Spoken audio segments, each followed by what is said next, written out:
যতদিন বেঁচে আছেন ইনশাআল্লাহ তাআলা এই তিনটা আমল করলে আপনার জন্য যথেষ্ট হয়ে যাবে, যদি ফরজ নামাজগুলোর পরে করতে পারে। এর মধ্যে 1 নম্বর আমল হচ্ছে প্রত্যেক ফরজ নামাজ পড়ার পরে পড়বেন।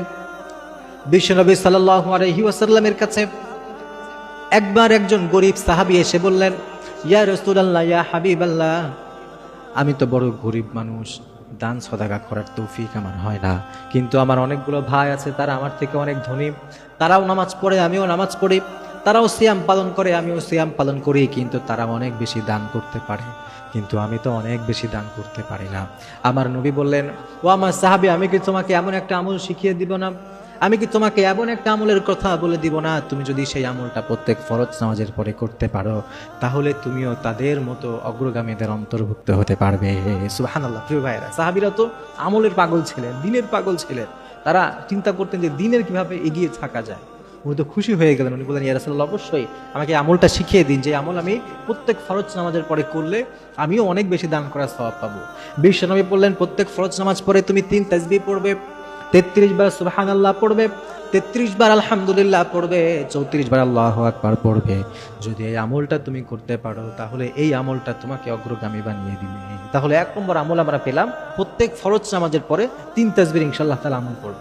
এরপরে 2 নম্বর আর একটা আমল আছে, সেটা হচ্ছে প্রত্যেক ফরজ নামাজ, এই ফজরের নামাজ এবং মাগরিবের নামাজ, সকাল সন্ধ্যা এই 2 নামাজের পরে কেউ যদি এই আমলটা করতে পারে, একটা দোয়ার আমল করতে পারে, আমার আল্লাহ তাআলা তাকে হেদায়েতের উপরে মৃত্যু দিবেন ইনশাআল্লাহ। কারণ অনেক সময় আমরা বুঝতে পারি না আমাদের মৃত্যুটা ইমানি মৃত্যু হবে কিনা, মৃত্যুর সময় কালেমা নসিব হবে কিনা জানি না, কিন্তু কেউ যদি এই আমলটা করতে পারে, এই দোয়াটা পড়তে পারে, আমার নবী বলেছেন ওই ব্যক্তির উপরে আল্লাহ তাআলা এমন ভাবে সন্তুষ্ট হয়ে যাবেন, আমার রাব্বুল আলামিন তার ঈমান হেফাজতের দায়িত্ব নেবেন। বিশ্বনবী বলছেন, তোমরা প্রত্যেক সকাল সন্ধ্যার নামাজের পরে পড়বে, রাদিতু বিল্লাহি রাব্বা ওয়া বিল ইসলামি দীনা ওয়া বিমুহাম্মাদিন সাল্লাল্লাহু আলাইহি ওয়াসাল্লাম নাবিয়্যান ওয়া রাসূলা।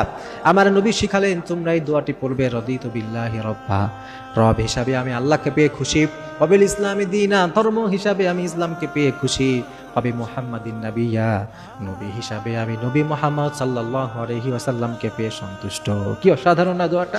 এই দোয়াটা যদি কেউ প্রত্যেক ফরজ নামাজ, যেটা ফজরের এবং মাগরিবের এই 2 নামাজের পরে যদি কেউ পড়ে, তাহলে এইটা তার জন্য জান্নাতের কারণ হয়ে যাবে ইনশাআল্লাহ। তারপরে আল্লাহ সন্তুষ্ট হয়ে যাবে। এরপর 3 নম্বর আর একটা আমল বলে দেবো, সেটা হচ্ছে আয়াতুল কুরসি আমল। বিশ্বনবী হাদিসের মধ্যে বলেছেন, আয়াতুল কুরসি প্রত্যেক ফরজ নামাজের পরে কেউ পড়লে তার আর জান্নাতের মাঝখানের বাধা হচ্ছে মৃত্যু, অর্থাৎ সে মৃত্যুবরণ করে না জন্য জান্নাতে যেতে পারে না, তারপরে মৃত্যুর সাথে সাথে আল্লাহ তাআলা তাকে জান্নাত দিবেন। এই 3টা আমল ইনশাআল্লাহ তাআলা আজীবন আমরা মনে রাখবো।